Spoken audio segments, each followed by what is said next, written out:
이번 에피소드는 멜로와 사회극 그리고 느와르까지 섞여버린 역대급 표차였다고 단언할 수 있을 것 같습니다.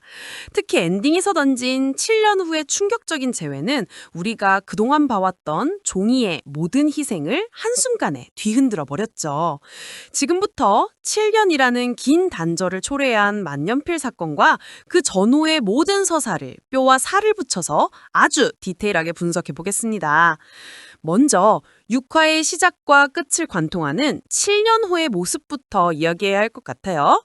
1989년 시대의 색감마저 달라진 배경 속에서 영래는 스텝 디자이너로 당당하게 성장해 있었습니다. 파마기가 살짝 들어간 세련된 머리 스타일과 이전과는 비교할 수 없는 밝고 안정된 미소까지 영래는 확실히 꿈을 이루고 행복해 보였죠. 그리고 그녀의 남자친구는 다름 아닌 제필이었습니다. 세월의 흐름을 보여주듯 80년대 후반의 트렌디한 옷차림을 한 제필은 영래를 향해 따뜻하고 믿음직한 눈빛을 보내고 있었어요. 이들이 결혼을 앞두고 있는 듯한 행복한 모습은 시청자들에게 기쁨보다는 불안감을 안겨주었습니다. 왜냐하면 이 두 사람의 행복 뒤에는 종이가 친구와 사랑을 지키기 위해 감수했던 7년의 도피와 희생이 그림자처럼 드리워져 있었기 때문이죠.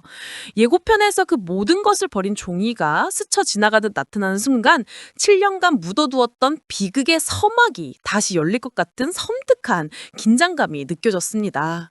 대체 종이의 희생은 무엇이 되었을까요? 7년의 공백을 만든 사건을 이해하려면 6화 초반 영래의 투쟁부터 봐야 합니다. 지난 5회에서 사고를 당한 줄 알았던 영래는 무사했지만 동료 혜자가 만원버스 운행 중 심하게 다쳤죠. 여기서 회사의 비정함이 크게 달했습니다. 회사는 혜자의 산재를 인정하지 않고 치료보상조차 해주지 않았어요. 80년대의 고질적인 노동 착취와 무시가 적나라하게 드러나는 장면이었죠. 이 불이 합혀서 영래는 단순한 소녀가 아닌 노동자의 권리를 위해 싸우는 강인한 투사로 각성했습니다. 처음에는 해고될까봐 두려워하는 동료들이 많았지만 영래는 특유의 진정성과 끈기로 한 명 한 명을 설득해 나갔어요. 그녀의 설득은 단순히 읍소에 그치진 않았죠. 오빠의 조언대로 언론사의 힘을 빌려 여론을 움직였고 회사를 압박했습니다. 결국 회사는 직원들 앞에서 무릎을 꿇고 잘못을 시인하며 보상을 약속할 수밖에 없었습니다. 이 승리는 영래의 성장설화에서 가장 빛나는 순간이었지만 그 대가로 노상식 과장의 집요한 앙심을 사게 되었으니 모든 영광 뒤에는 그림자가 따르는 법이죠. 동시에 종이는 가장 고독하고 처절한 싸움을 벌이고 있었습니다. 그녀는 자이언트 수건을 통해 영래의 짝사랑 상대가 제필이라는 사실을 깨달았죠. 자신의 가슴이 제필을 향해 뛰고 있었지만 자신을 받아주고 보호해준 친구, 영래를 배신할 수는 없다는 숭고한 우정 앞에 종이는 사랑을 포기하기로 결정했습니다. 그녀는 제필에게 마지막 데이트를 신청하고 단호하게 이별을 고했죠. 다시는 만날 일 없다는 종이의 말은 너무나도 차가웠지만 데이트 후 홀로 돌아와 터져나오는 눈물을 감추지 못하는 모습은 그녀의 마음이 거짓이 아님을 증명했습니다. 그녀에게는 제필과의 사랑보다 영래와의 우정이 그 모든 고난을 이겨낼 수 있는 삶의 이유였던 거예요. 한편 영문도 모른 채 차인 제필은 고통스러워했지만 다방에서 종이가 남긴 고민의 흔적이 담긴 쪽지를 발견했습니다. 이 쪽지는 종이의 진심이 담긴 물증이었고 제필은 확신을 얻고 그녀를 찾아 미친 듯이 달려갔죠. 이 쪽지가 없었다면 제필은 영원히 종이를 오해했을 테니 이것 또한 운명의 장난이라고 봐야 할 것 같습니다. 제필이 종이를 찾아 달려가는 순간 노상식은 영래에 대한 보복을 실행에 옮겼습니다. 노상식은 장부가 맞지 않는다는 핑계로 영래에게 횡령 누명을 씌워 노동운동의 불꽃을 꺼뜨리려 했죠. 회사에 목숨을 건 노동자에게 가장 치명적인 도덕적 타격을 입히려 한 노상식의 행동은 인간으로서 비열함의 극치였습니다.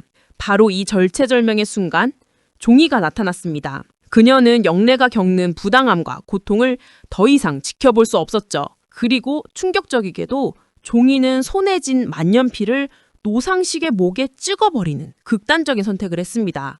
만년필은 지성과 권위의 상징인데 이것이 폭력의 도구가 되는 아이러니는 종이가 자신의 모든 것을 걸고 영내의 순수를 지키려 했다는 처절한 희생을 보여줍니다.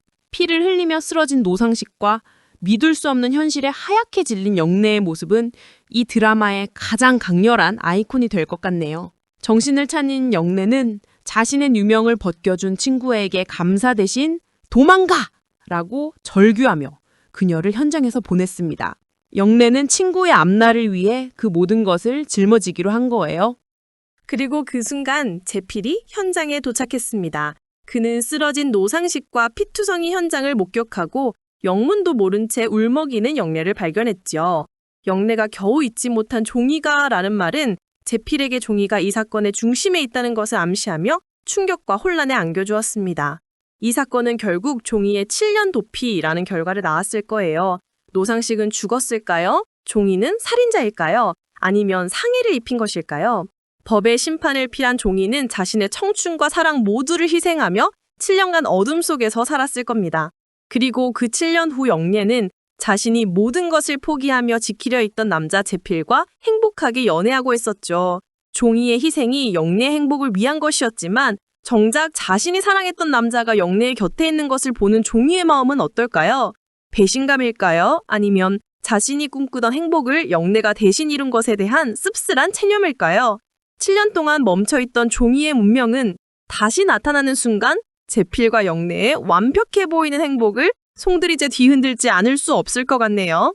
7회 예고에서 스쳐 지나가는 종이의 눈빛이 과연 무엇을 의미하는지, 그리고 제필은 자신의 첫사랑이자 가장 극적인 순간을 함께했던 종이의 재회 앞에서 흔들릴 수밖에 없을 것 같아요.